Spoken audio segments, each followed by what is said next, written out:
But the beat goes on for AEW. We're going to run through some matches and get JR's opinion. Yeah. This is it's a weird deal because it's rare that you see two pay-per-views that are this close. Last year they were just a week apart. This year we've got a little more space, 2 weeks apart.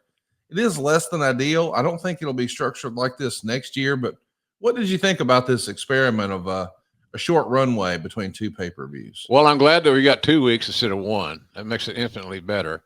Tell a story, set up the table for the pay-per-view on Saturday night. So I'm glad we got 2 weeks to prepare for it and tell better stories and more stories and get to the event. So it's pretty good. I'm excited about it. Our rundown of the matches today is brought to you by Lumen. If you want to take the next step in improving your health, go to lumen.me/grillingjr to get 15% off your Lumen. That's lumen.me/grillingjr for 15% off your purchase. Let's run through the card, Jim. It's going to be quite a show. AEW seemingly always delivers on pay-per-view. You're going to be there. I'm going to be there. And Bryan Danielson, our AEW world champion, he's going to be there defending that world championship that he won from Swerve Strickland over in London against Jack Perry. He is our TNT champion. He's on a mission. I can't wait to see what this looks like. This is a big opportunity for Jack Perry. One of his, maybe the very first singles main event he's had in AEW on pay-per-view. Bryan Danielson, man, this is kind of old hat for him, but this will be his first AEW title defense. A lot of people are wondering, do you see Jack Perry in an upset here? I know this is the match you're probably going to be calling on Sunday or Saturday, rather.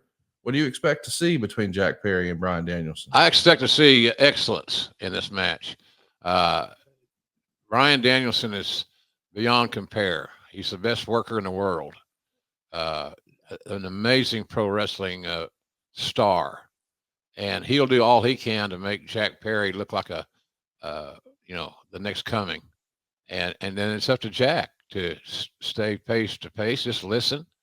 And I think it'll be a really exciting main event. It's a new match.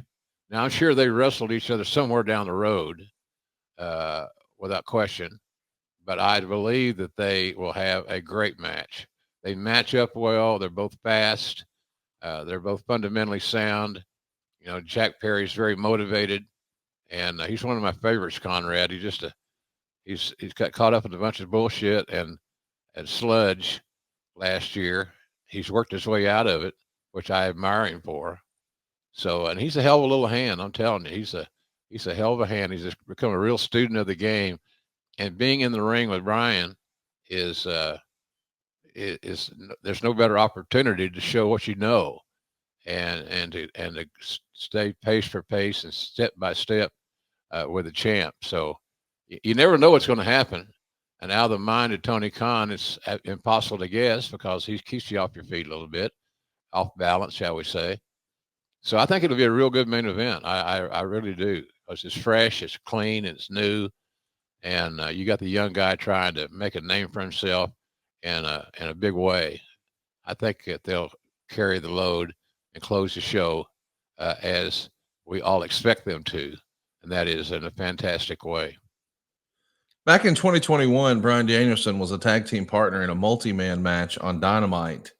And then earlier this year, they did Anarchy in the Arena at Double or Nothing. But again, it was a 4-on-4 affair.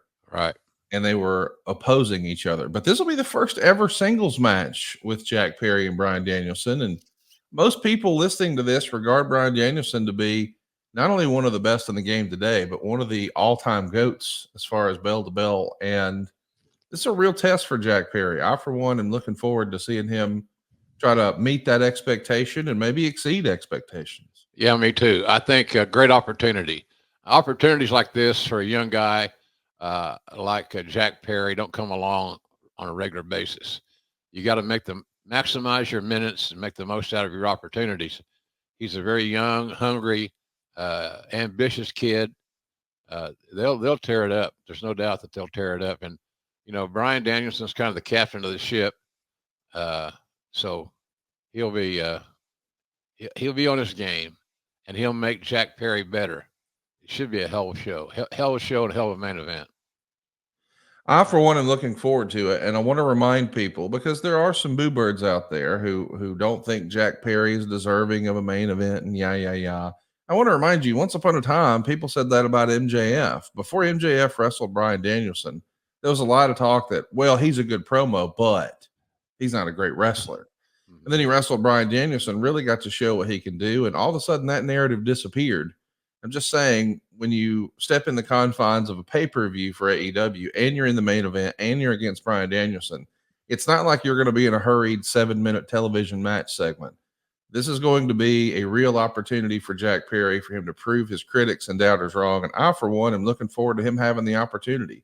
Really young guy, got a lot of time in front of him, only 27 years old. I'm pulling for Jack Perry, a homegrown AEW talent. Let's see what he and Bryan Danielson can do. Yeah, it'll be fun. And it's unpredictable because, again, there's no pattern for it. There's no precedent because, as you said, they've been in the ring together, but never all in multi-person matches.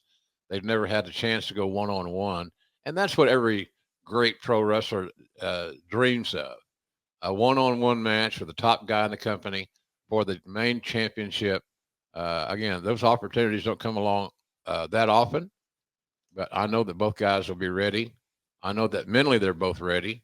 As far as I know, they're both healthy, with the exception of some of the aches and pains that Bryan carries with him from all his years, 25 years of working. You know, somebody asked the other day about when we signed him. I signed him 25 years ago, sending down to Shawn Michaels in San Antonio. He was very physical then. He didn't take any shortcuts. He was very intense, and we just seen that grow over the years. And so I think on this pay-per-view, knowing how he likes opportunities and challenges more specifically, this should be really, really good. Let's talk about another match that we're both excited about, I'm sure. Will Ospreay and Pac. Pac was the very first AEW International Champion. Will Ospreay is now the International Champion, having defeated MJF at Wembley Stadium. This is a big-time match. You know, most people listening to this have heard the reports and read the reviews and all the stars and so forth from the critics. Will Ospreay might be the best reviewed talent working today. And in interviews, he says, Pac is on my level. He's one of the few guys who I believe is at my level. There's a lot of people who think this could steal the show. I agree. They have the potential to steal the show. I love both guys' game. They connect the dots. They tell good stories. They're physical. They lock up like men. And they both have something to prove. Being from the United Kingdom, I think gives them a little advantage in this deal because there's some nationalistic pride at stake as well. So, but I think as far as stylistically, they match up extremely positively.